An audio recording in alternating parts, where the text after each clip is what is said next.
we've talked about it a little bit before, but the thing that came out to me, that sort of jumped out to me when that initiation happened, when she goes into the ship and she learns the language and she goes into, if it's the 2D to 3D, she goes up one dimension, then she's able to sort of gain a pair of goggles that allows her to see kind of what's going to happen in the future.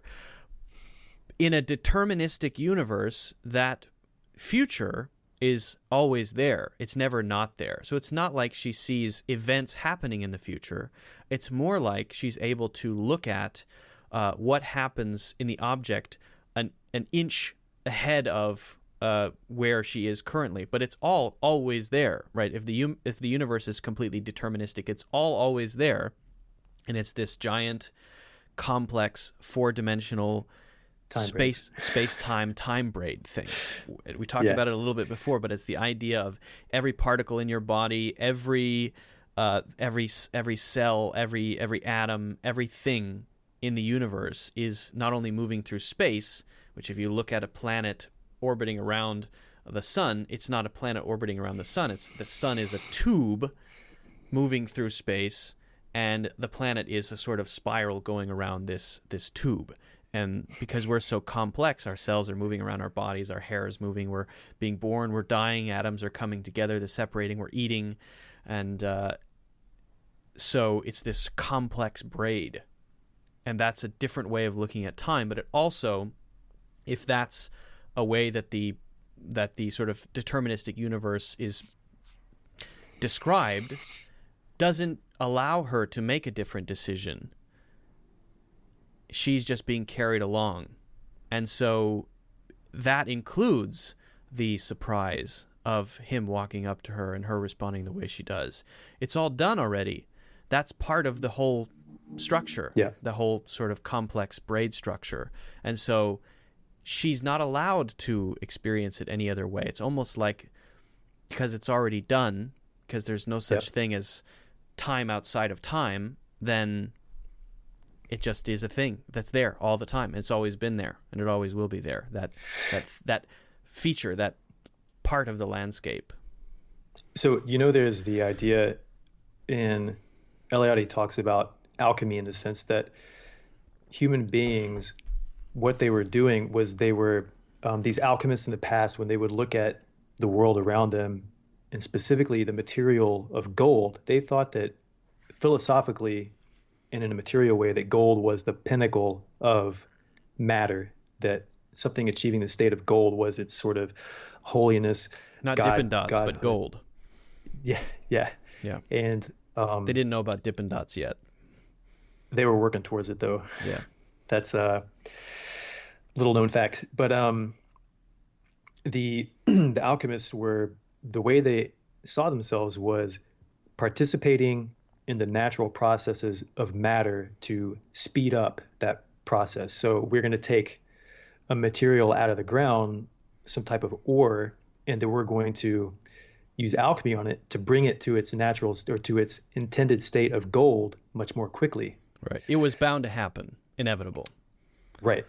And so if you think about it, thinking about that idea, it seems like if that's true, that every ounce of matter is headed towards a specific state, then along that journey, different bits and pieces are just exchanging place over time, in the sense that, well, part of, if my body is stardust, if it's however much percentage of what Mozart or Bach or Shakespeare or whatever, then in some instance Corey it just Feldman. seems like, No. Is that your guy? No, I don't know anything about him. He's part of all of us. Oh, yeah. Just because of diffusion. When you breathe out, the atoms diffuse globally eventually and become part of the lungs or they are breathed by other people. Yeah. So it's almost like the every single molecule and bit of existence is just changing position and proximity to other things, and it's just sort of a... Well, that alchemical reality didn't really happen. It's turning into gold. It's true that things naturally move toward the state of gold. They don't naturally decay toward gold.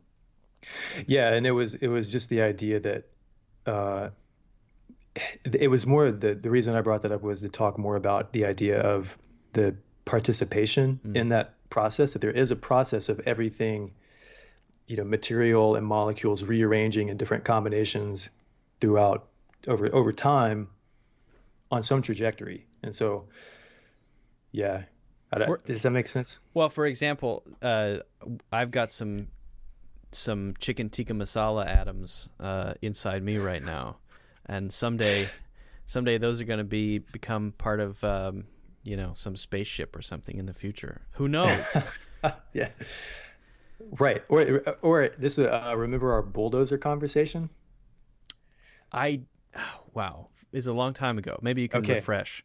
I think it yeah, for might have been sure. close to the time braid conversation, so we're rehashing some early days stuff. This is some archaic Yeah, Gray stuff we're Space talking about here. 1.0. Uh, so I brought up this idea with you when we were talking about alchemy about if if you could look at if you could look at a bulldozer and automatically know its future and its past, in the sense that you know its future because well, in 100 years this thing is going to decay and rust and rot and everything's going to break down and return to sort of base materials in the earth. Yeah, or be And then recycled or whatever. yeah, and then if you could know completely everything that went into making that bulldozer, then you would know where it came from. And it's almost like if you knew that bulldozer's makeup that perfectly, you could tell the history of the world. You could tell the future of the world as well because you understand everything at a basic.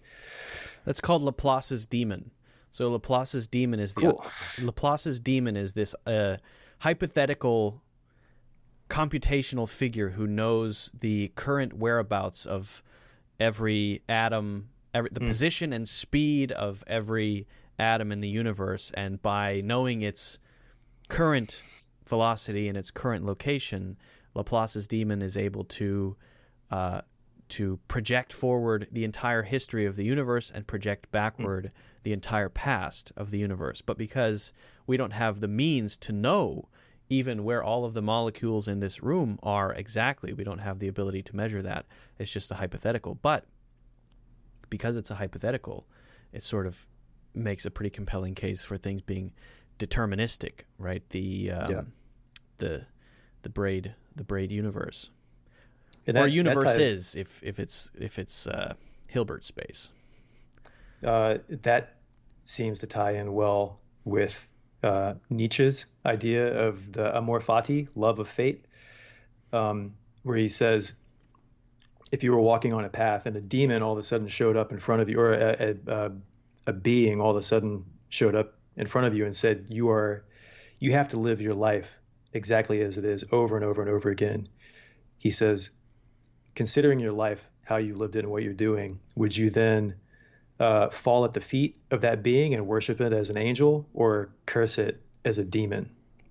So What would you if do? you're What would Jesus do?